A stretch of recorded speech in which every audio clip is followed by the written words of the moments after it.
All right, so today we're going to start chapter 9 about capital budgeting and cash flow analysis.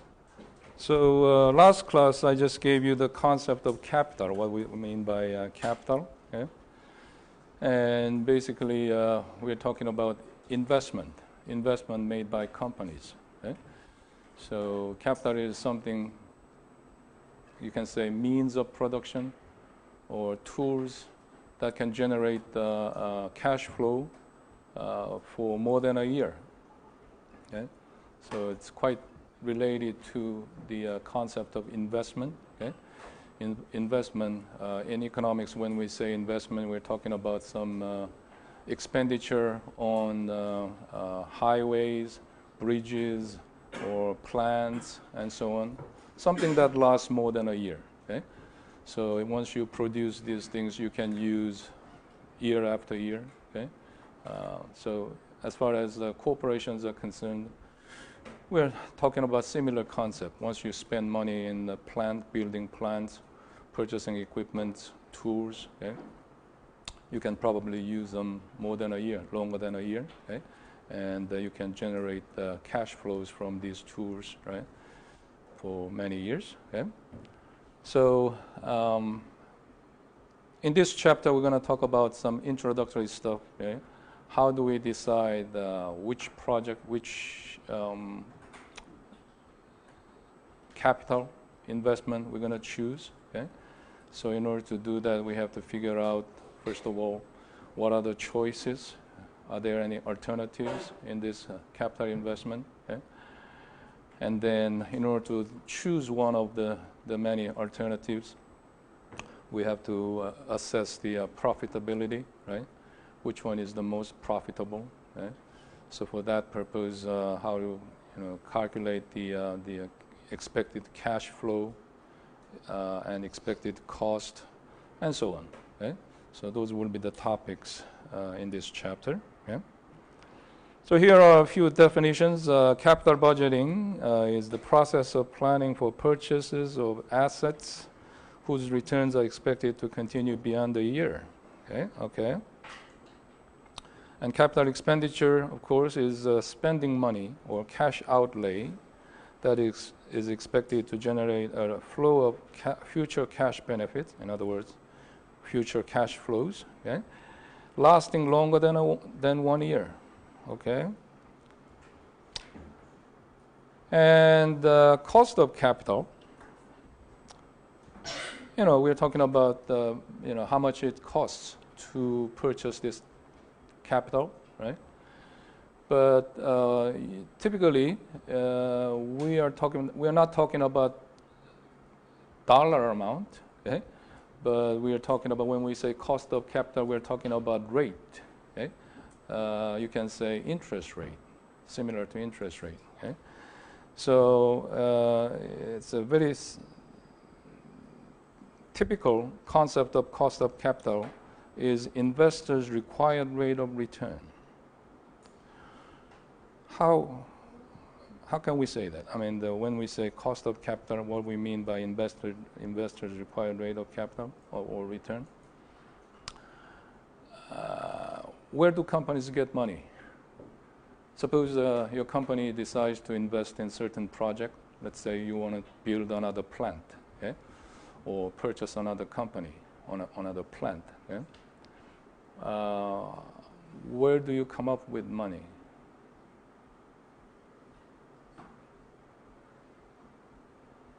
Well, of course, there can be a few choices, right? A few different methods of raising capital, raising money. Okay?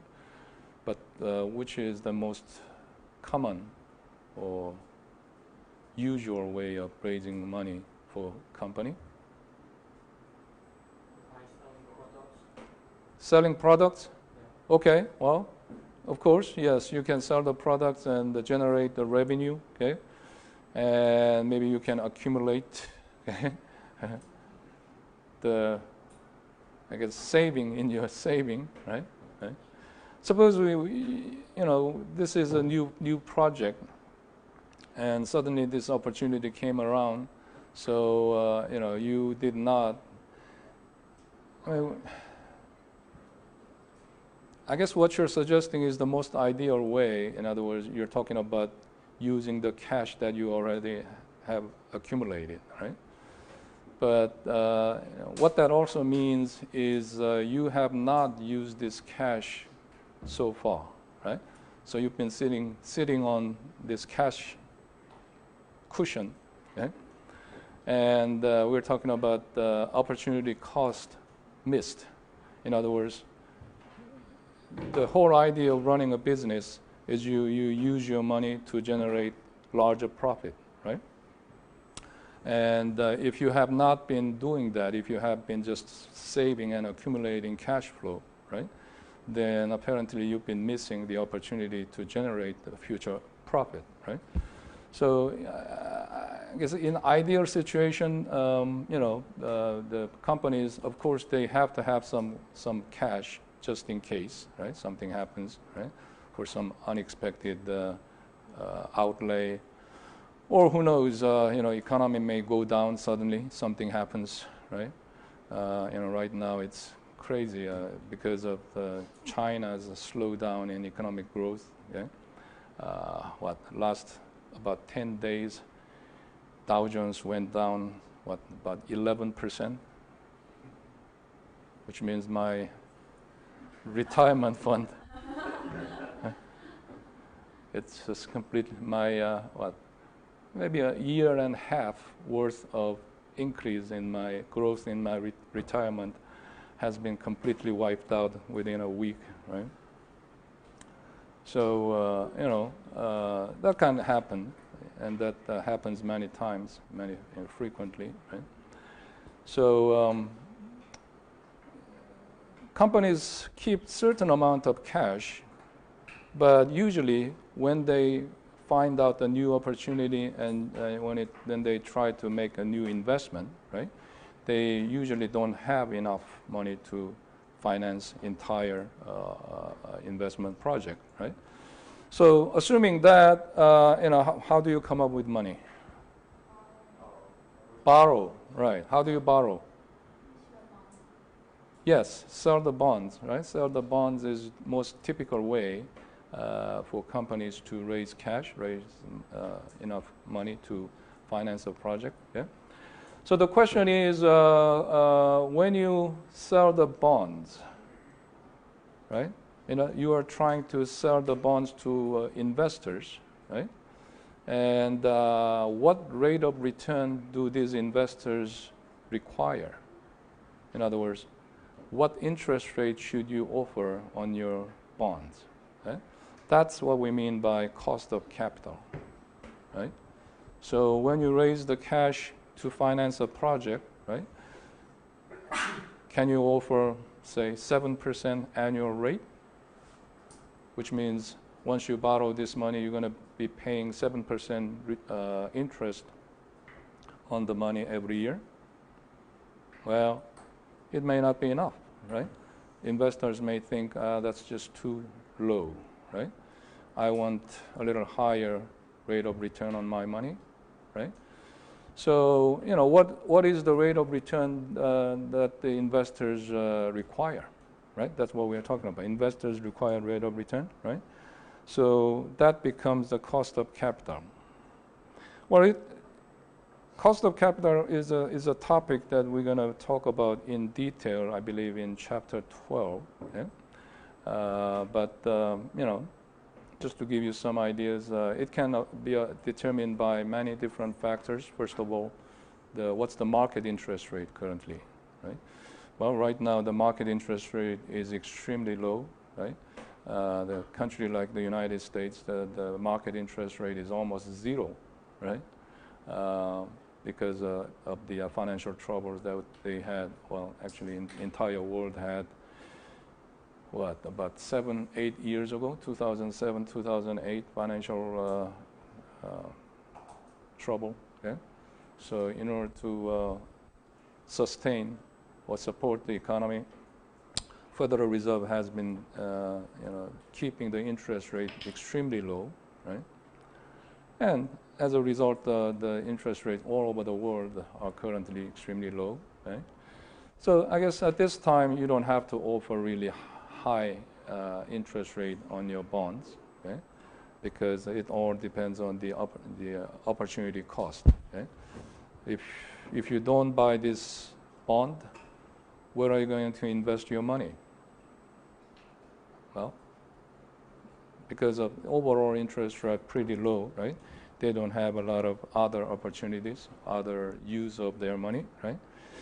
All right, so that's the idea of cost of capital. So market interest rate matters. Specifically, when you offer the bonds, they will look at the risk of your company, right? Because after all, you are promising IOU, right? IOU or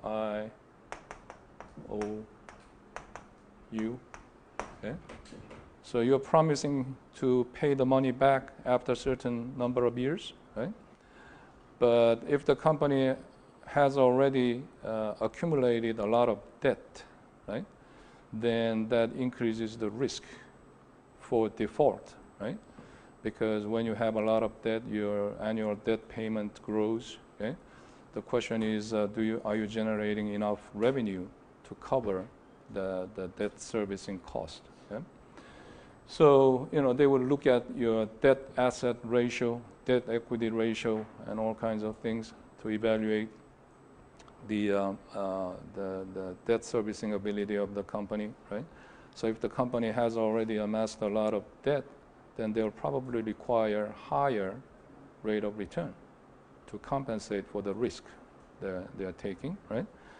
So that's the idea of cost of capital. All right. How projects are classified? Well, I'm basically following the order of the chapter, how our textbook presents these concepts, right? You will find out these slides are pretty easy to follow. And again, make sure you read the chapters in advance before you come to class. Okay? Then it'll be piece of cake. Okay? All right, so there are three different types of projects mentioned by our chapter: independent projects, mutually exclusive projects, and contingent projects. Okay? Independent projects means, well, you don't have to worry about any other thing. This project, you can just go ahead and start, right? There are no other constraints, okay? And you can just, as long as you have sufficient fund, okay, you can go ahead and start. You don't have to worry about other things, okay? But mutually exclusive projects means you have a few alternatives, okay? Say ABC, projects A and B and C, right?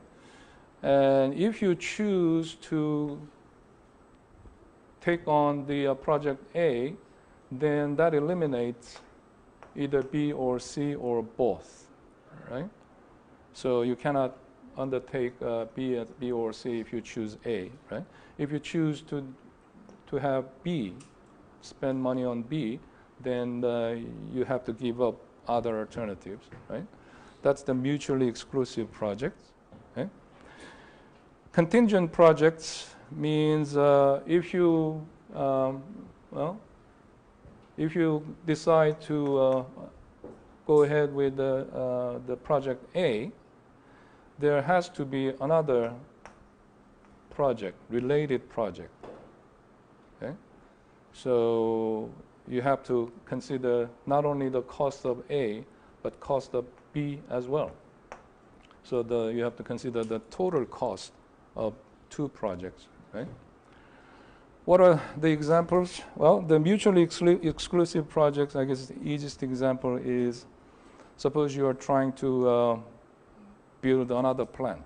Your business is doing well, right? Your sales is growing, right? So you need a larger production capacity, right?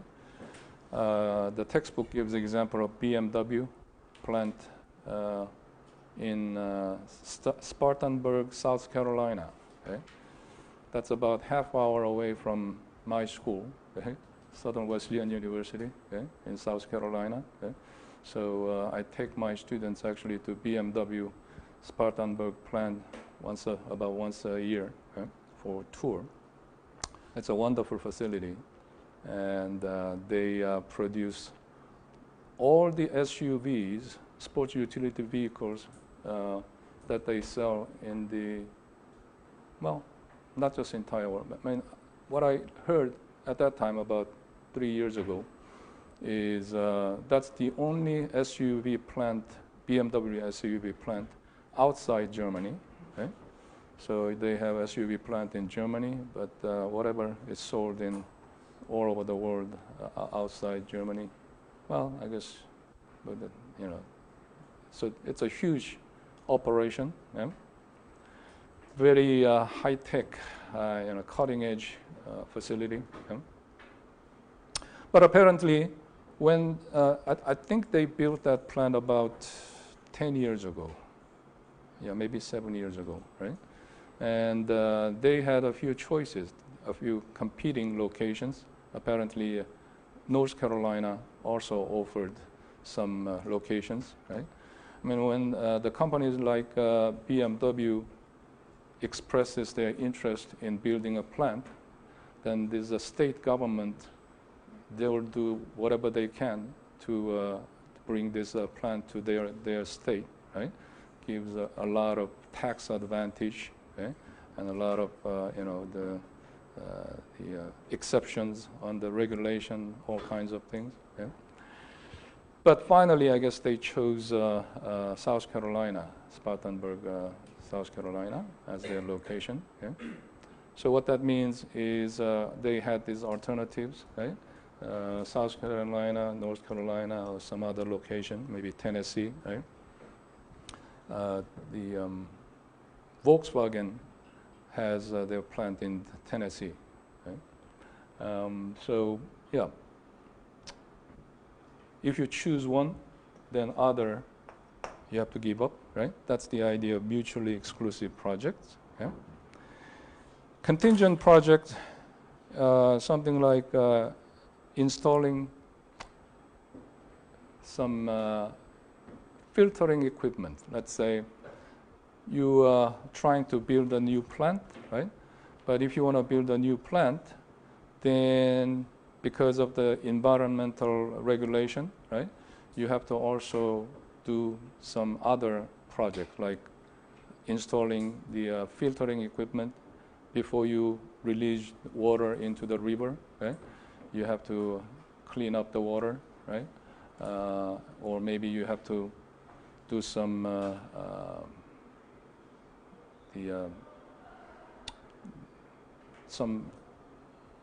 what is it, civil engineering project to change the location of the river or whatever. You have to, if there's a river flowing, right, then you have to do some civil engineering to divert the water, right, into your plant location, right? So building a plant is project A, but then there are some contingent projects, right, required, right, to make the project A possible, right? So you can say that's a contingent project, right? So in your note, you have these many different types of projects: expansion, replacement, refunding, and so on, right? Can you think of what type of project these are? Let's say expansion. Expansion means you want to build another plant. You want to increase your productive capacity, right? Can it be independent or mutually exclusive or contingent? What?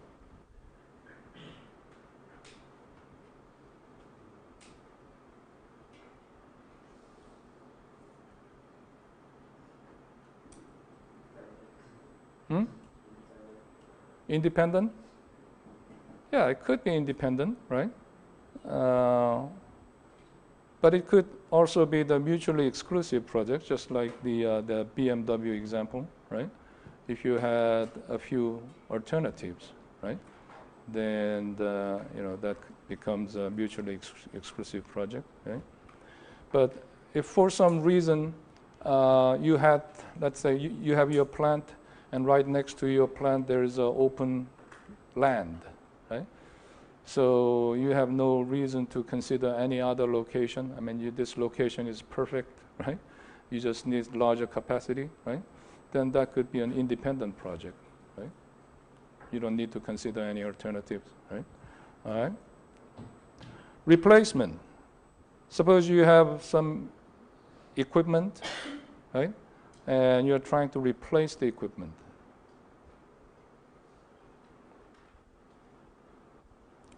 What type of project can it be?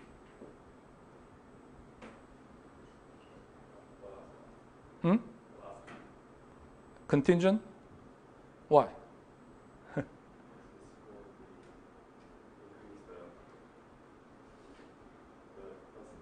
Okay, increase the capacity. What?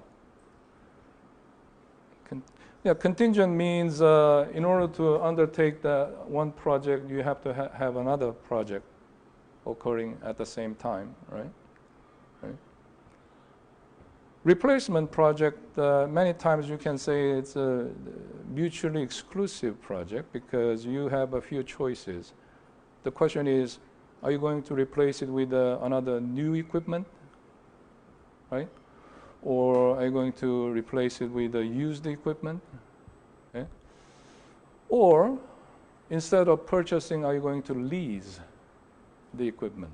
Something like that, right? So you have to debate the benefit and cost of these different choices, right? So it could be, independent project, right? But in case you are considering a few different choices, it could be a replacement project, right? Refunding. What are we talking about here? Refund. Any idea what refunding is?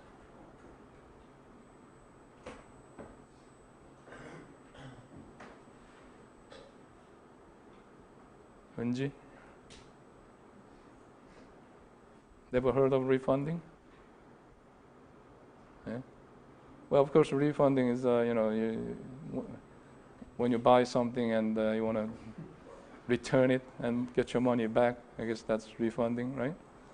But in corporation setting, what are we talking about? Refunding. How can it be a project refunding? Not sure, but I can guess it could be collect money from others and invest those capitals to other companies. Close, right? Yeah. I guess too, but maybe it's to recapitalize the company. Okay. Because of this debt. Yeah, I guess you're close too, right? We are talking about bond refunding, bond refunding, or call feature. What is a call feature on bond? When the company issues bonds, right? They can issue the bond with a call feature, right? You understand what call means, right? So when you issue the, say, 20-year bond, which means you promise to pay it back in 20 years, right? But then it says, well, after 10 years, between 10th year and 11th year, we can call this bond. We have an option of calling, right? In other words, you say, okay, why don't you bring your bond back? We're going to pay your money back, right? That's called bond calling or bond refunding, right? Why would you do that? What's the typical reason for calling the bond? Interest rate. Uh-huh. That's right, right? So you can think about your personal finance, right? It's called the refinancing, right? When you buy a house, right? Depending on the situation, you could pay, say, 10% annual interest rate on the money you borrow to buy a house, right? But let's say after 5 years, market interest rate went down to 3%, right? So you can borrow the money at 3%, right? Then a lot of people would refinance. What that means is they borrow money at 3% and use that money to pay back the 10% loan, right? So that's going to reduce your annual interest payment, right? So the idea of bond refunding is, when you issue the bond at high interest rate, right? Later, if you can borrow at low interest rate, you can call the bond. You can issue the new bond at much lower interest rate, right? And use that money to pay back the old bond, right? That's called the bond refunding, right? Well, that requires money, right? Because you have to pay back this, the money you borrowed already, right? So it can be considered a project, right? And that can also have some alternatives, right? Are you going to issue the new bond to raise capital to pay back the old bond? Or are you going to simply borrow money from the bank, right? Or what? But what else can they do to raise money? Yes? That's right. Equity financing, right? The corporations have basically two ways to raise money, right? Debt financing versus equity financing, right? So debt financing means selling bond to raise money, right? Equity financing means selling stocks, selling shares, right? To raise money, right? So, you have to debate the pros and cons, benefit and cost of all these choices, right? And you have to decide. Leasing, merger and acquisition. The companies constantly look for acquisition target, right? Because in fact, right, that's the most frequently observed way to grow, right? When you own a business, you constantly think about making your business grow, right? And I told you about, so far we talked about the building another plant and so on. But before you build another plant, you will look for acquisition target. Is there any other plant, any other company which is on the market, right? Because it's a lot cheaper, right? It has a lot of advantage of acquiring company instead of creating a new company or building a new plant, right? Because, well, when you try to build a new plant or create a new company, there's a lot of risk because it's something new, right? New location, and you don't know how it's going to work out, right? But when you're trying to buy or purchase existing company or existing plant, and it's already there, and you have all the information, right? What's the operational cost, right? And another advantage is these existing companies have their customers, right? So when you purchase the new business, that new business comes with existing customers, right? So that's what business owners do always, constantly, every day. They look at this business newspaper and information source, right? And see if there is any acquisition target, right? So, M&A could be mostly, I guess, mutually exclusive project because you have alternatives. Well, it may not have to be mutually exclusive if you have sufficient money, right? I guess you can purchase more than one at the same time, right? Education and training. That's an interesting case, right? Education and training, right? What kind of project can it be? Yeah. Educating staff to work with new equipment. New equipment. Okay. So what kind of project is that? Credit? No, I'm talking about between among the independent, mutually exclusive, and contingent project, right? What do you think?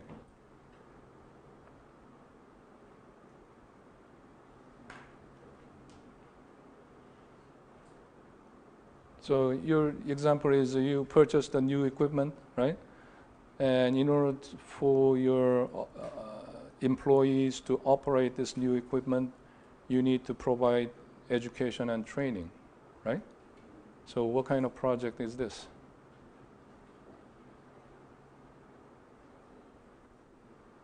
Huh? Yeah? Independent? No? Okay. Here's a new project. You purchased the new equipment. But in order to have this new equipment, you also have to provide training so that people can actually operate this new equipment, right? So what are we talking about? Contingent project, right? Contingent project. In order to have A, you also have to have B. So the cost of the project, you have to consider both projects at the same time, right? So without that training, you may not be able to operate the new equipment, right? And so on. How about ad campaign, advertisement campaign?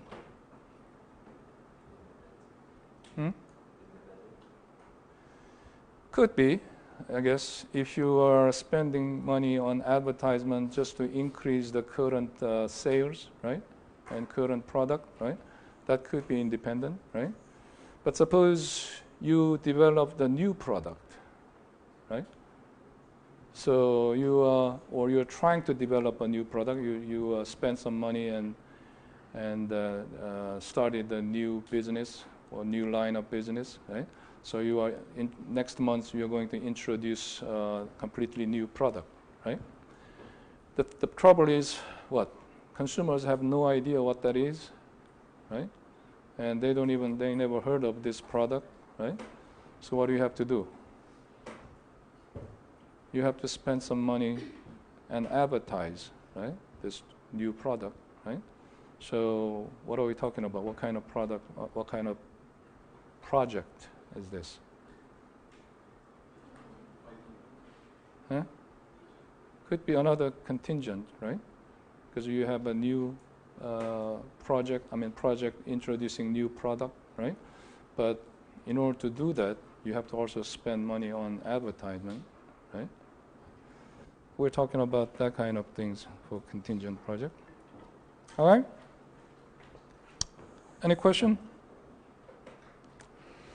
Availability of funds, capital rationing means a situation, it refers to the situation where a company does not have sufficient fund to undertake all the projects that they desire, right?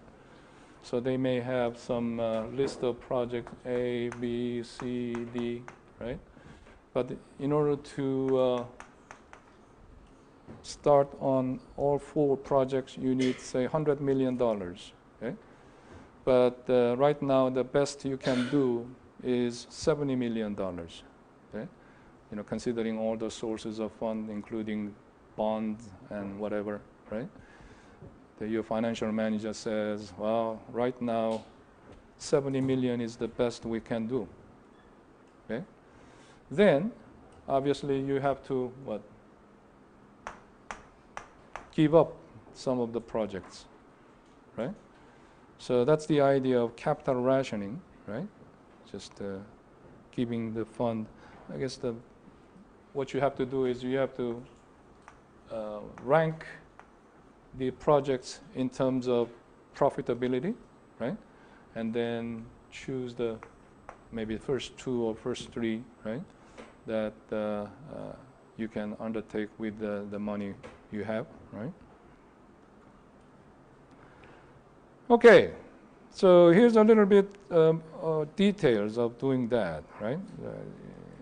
The idea of capital. And capital rationing is probably the situation or reality for most of the companies. I mean, nobody has unlimited amount of fund, right? Even the big companies like GE or, whatever, Bank of America, right? Doesn't mean that they can spend money unlimited amount or freely on anything they like, right? They all have the some limited fund, okay?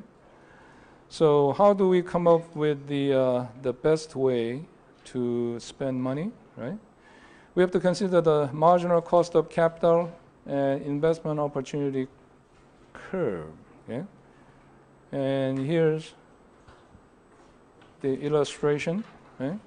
This is directly out of the textbook, right? Well, first of all, IOC, investment opportunity cost curve, is this downward sloping curve, right? And that's just a collection of different projects. So we have projects starting from A to I, right? And they are ordered in terms of the profitability or expected rate of return, right? So, and on the bottom here, on the horizontal axis, it shows the amount of money that's required, right? Amount of money that each project requires. So for example, the project A requires $2 million, right? And it has expected return of 24%. The next project, next best project is B, right? It has expected return of what? About 22%, right? But it requires $1 million, right? So this is how we construct this IOC, investment opportunity curve. Okay? So it's downward sloping because you have ordered it or ranked it that way, right? Then we have this upward sloping curve.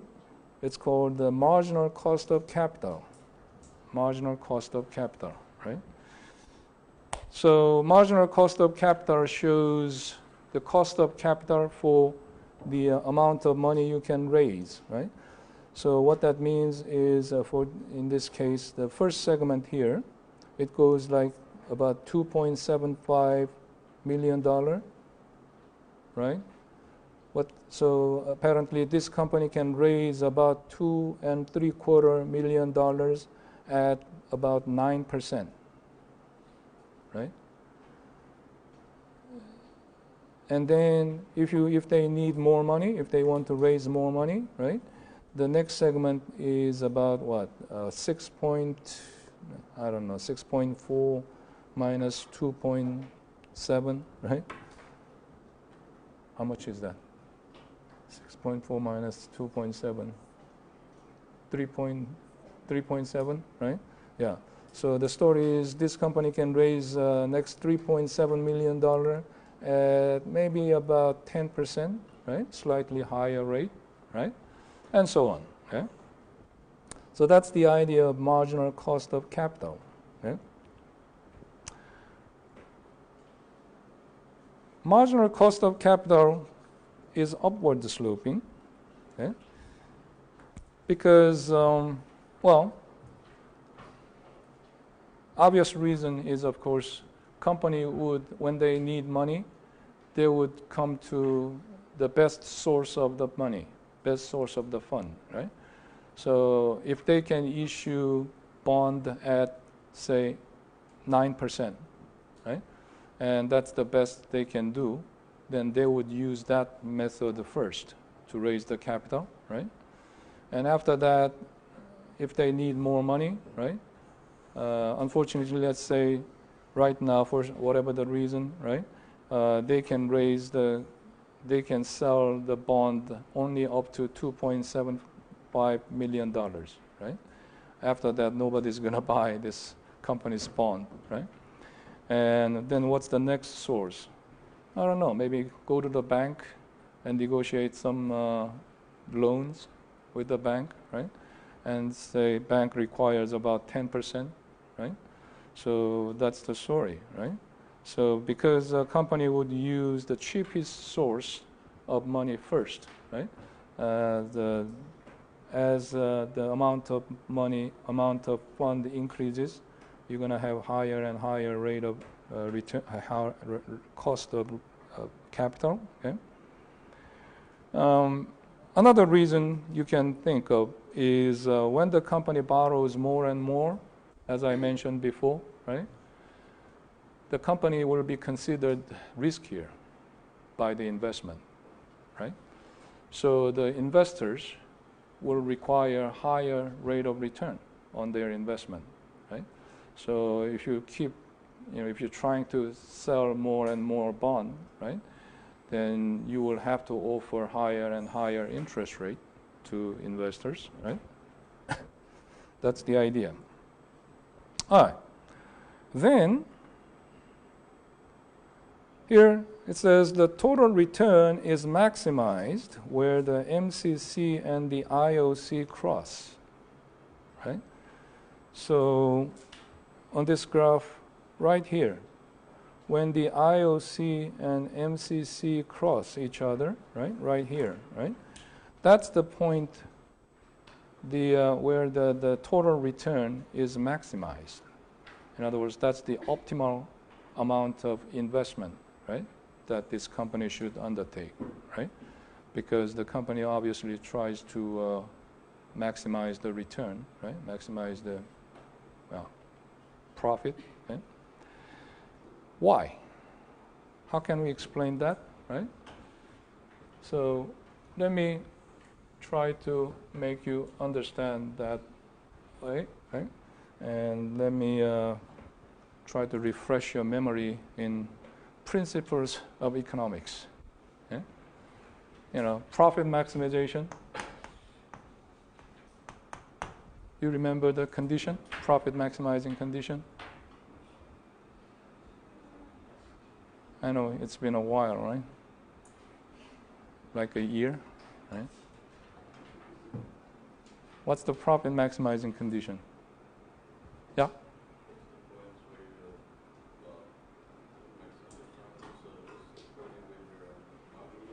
Uh-huh. Yeah, marginal cost equals what? Marginal revenue. Yeah. Okay. Well, okay, but why? Okay, so we have, all right. Yeah. Okay. This is the total revenue curve, which is P times Q, right? Let's say price is $5. You produce something and selling at $5 per unit, right? And if you sell 100 units, right, then your total revenue is 5 times 100, okay?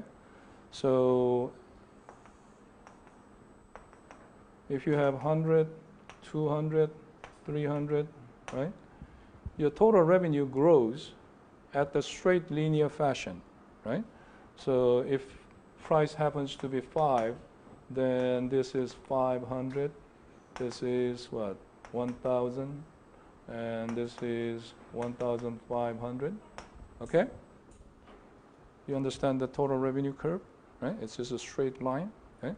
Apparently this slope is 5, okay? Because every time you sell additional unit, right, one more unit, your revenue grows by 5. Okay, it's a very simple idea. Okay? And then, what's the profit? Profit is total revenue minus what? Total cost, right? The difference is the profit. Okay? So if you want to find out the profit maximizing point, you have to bring in the total cost curve, right? Total cost curve typically looks like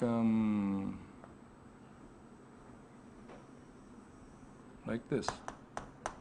Okay? So when I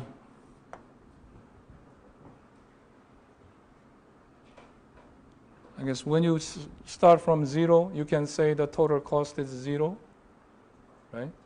Well, whether you have, it depends on whether you have fixed cost or variable, fixed cost or not, right? But typically, there is a breaking even point here, right? So when you have very low output, total cost exceeds the total revenue, which means your profit is negative, right? But as you produce more and more, your profit grows, okay? And apparently, the maximum profit is achieved somewhere here, right?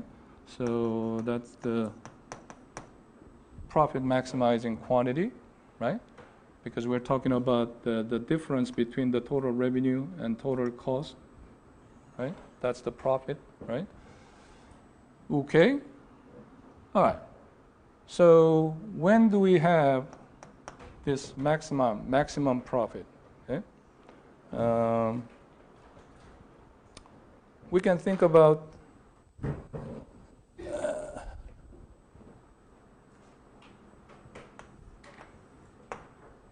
at the marginal level, right? Think about the marginal revenue and the marginal cost. Okay. Marginal revenue is horizontal. What is the marginal revenue in our example? 5. Okay. Because marginal revenue is change in total revenue over change in Q, right? So every time you sell one more unit, your total revenue increases by $5, right? So marginal revenue is constant at 5, right? And marginal cost, of course, is change in total cost over change in output, right? So we're talking about the slope of this total cost curve, right? And apparently it is a little steep in the beginning, but it becomes flatter and flatter, and then it becomes steep again, right? The slope of the total cost curve, right? So that's why we have marginal cost curve like this. It's a little high, but then becomes minimum here, achieves minimum here, and then it grows, okay? And where is the profit maximizing point, right? Well, think about this difference between the marginal revenue and marginal cost, okay? So marginal revenue is pretty simple, right? Every time you produce one additional unit, your total revenue increases by 5, okay? Marginal cost, you're talking about every time you produce one more unit, what happens to your total cost, right? Apparently, initially the total cost decreases, right? But after, the marginal cost decreases, right? But after a certain point, marginal cost increases, right? So let's say at this point, it was $2, right? So if you produce, say, Q1 unit of output, right? When you just produce that, let's say it was 50 units of output, right? That 50th unit of your total output added $3 to your total profit, right? Because you received $5 by selling that 50th unit, but it cost you $2 to produce that 50th unit, right? So that $3 is the marginal profit, okay? So if you think about the profit curve, right? You can say as long as your marginal revenue exceeds the marginal cost, right? Every time you produce more and more unit, right? Your profit increases, Okay? But when you go beyond this level, then the marginal cost exceeds the marginal revenue, okay? Which means you're losing, right? For each additional unit you sell here, you receive only $5, but it costs $6, $7, $8 to produce those additional units, right? So your total profit actually goes down. Instead of adding to your total profit, you are losing, you are subtracting this difference, right, from your total profit, right? Total profit means how much you have accumulated, right, in your profit, right? So apparently, we come with the idea here, right? That is the profit maximizing quantity, right? Profit maximizing quantity is achieved when the marginal revenue is equal to marginal cost. Okay? So because we know this, so marginal revenue is actually the slope of the total revenue curve. Marginal cost is also the slope of the total cost curve, right? Another thing we can find out here is when the profit is maximized, right? This curve and this line, this curve and this line are what? Parallel, right? That's a little bit advanced level, right? So in the principles of economics, we can explain it this way, right? In intermediate micro, right, we use equation, and we find out that, well, there's another way to prove it because we have this equation, right? So if you take, okay, we know that when the profit is maximized, the slope is 0, right? So when does it become 0, right? That's when the marginal revenue equals marginal cost according to that equation, right?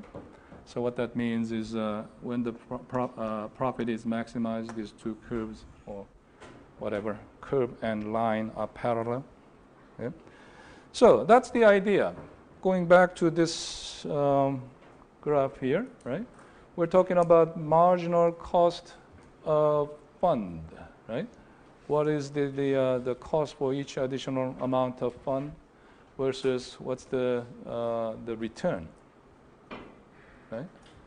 Something like revenue, okay? So we're talking about the marginal revenue crossing marginal cost, okay? So you can understand the same way, right? So if you just undertake project A only, right? Then what's the return on your money? Right? It says expected return is 24%, right? But the cost of capital is about 9%, right? So that difference will be added to your profit, right? And if you take another project, B, right? Then this difference between the expected return and the cost of capital will be also added to your profit, right? Which means your company is growing. I mean, your asset, right? Your equity will grow, right? As a kind of what you can think of, yeah. Anyway, you can just consider that's added to your profit, right? So rather than just stopping here, you have to go on, right? If you are really trying to maximize your profit, right? Then you have to undertake all the projects that exceed your cost of capital, okay? Because let's say, well, let's think about this project E, right? And there's a very little difference between the expected return and the cost of capital. But still, $1 is a money, right? So if you're really trying to maximize your profit, you have to undertake all the projects, right, that promises a positive return, right, and increase your profit, right? That's the idea. Yeah. All right. All right. My assistant is about to come in, so let's do this. Do you have any question? Not yet? Okay. All right, so let me just think about this capital budgeting process. It's a kind of overview. Okay? So first thing is you have to consider the project proposal. In other words, what are we trying to achieve? Right? What's the goal of these projects? Is that growth of the company, or cost reduction to make the company more efficient, right? Or because of regulatory concerns, suddenly government says you have to do something, right? You have to reduce your carbon dioxide emission, right? So you have to install some equipments on your plant, right? To reduce or to protect the environment, right? Well, then that suddenly requires money, right? Or capital investment, okay? And then, so once you decide on the investment project proposal, then you have to estimate the cash flows, okay? What's the expected cash flows throughout the life of this project, okay? And then you have to evaluate alternatives, okay? Whether there are alternatives or not, okay? So once you select the project and actually implement the project, then the final step is reviewing the project's performance. Okay? What's that for? Why do you need the review?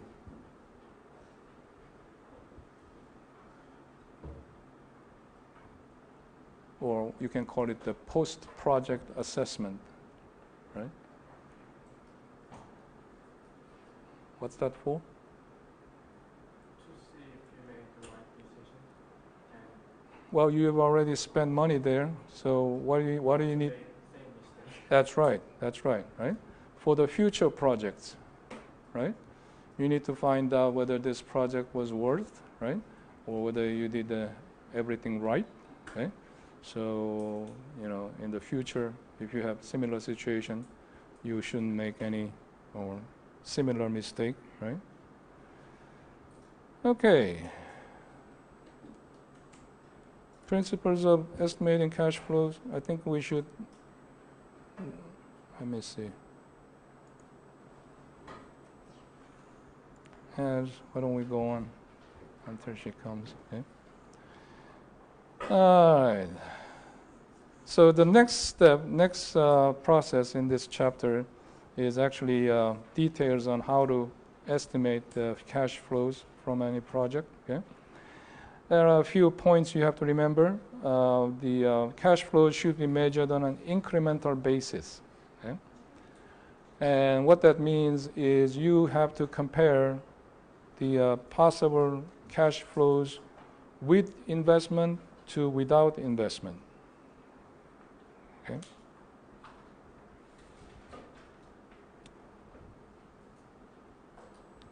So actually, let me skip a few slides here. This is slide number 11. Okay. So in order to come up with a net cash flow, what we're going to do is, first of all, we're going to think about the revenue, right? Revenue of your project without revenue of your company, right? With the project versus without the project. Okay. Okay. So that's the difference. What difference does the project make in terms of revenue?